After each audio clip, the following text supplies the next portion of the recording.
இது ரொம்ப ஒரு வினோதமான ஒரு விழாவாக எனக்கு தெரிகிறது.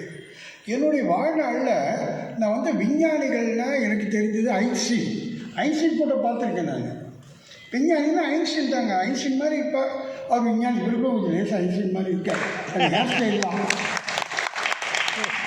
ஆனால் உண்மையில் ஒரு தமிழில் விஞ்ஞானி யாராவது இருக்காங்களா அப்படின்றது எனக்கு தெரியாது. ஏன்னா நம்மளாம் என்ன சொல்கிறோம், அதனால தான் தமிழில் விஞ்ஞானியும் வரமாட்டோம் அப்படின்லாம் அடிக்கடி சொல்கிறோம். ஆனால் இருக்கிற விஞ்ஞானிகளை நாம் கண்டுகொள்ளவே இல்லையே.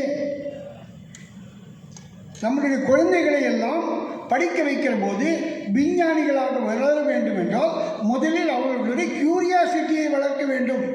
இது என்ன அது என்ன இந்த கேள்வி கேட்கிற குழந்தைகளுக்கு பதிலை சொல்ல வேண்டும். ஆனால் அதெல்லாம் ரொம்ப டோன்ட் பி கியூரியஸ். யார் வீட்டுக்காவது போனால் அதெல்லாம் தொடாது, அதெல்லாம் எடுக்காது. அங்கேயும் ஒரு விஞ்ஞானி கொல்லப்படுகிறான். ஆனால் அப்படிப்பட்ட இடத்திலிருந்து ஒரு விஞ்ஞானி நம் முன்னால் நிற்கிறார். மாசிலாமணி அவர்கள் விஞ்ஞானின்னா இப்படிதான் இருப்பாங்க. என்னுடைய நண்பன் ஞான ராஜசேகரன் ஐஏஎஸ் அவரோடு சொன்னார், பார்த்து விஞ்ஞானி மாதிரி அப்படின்னு.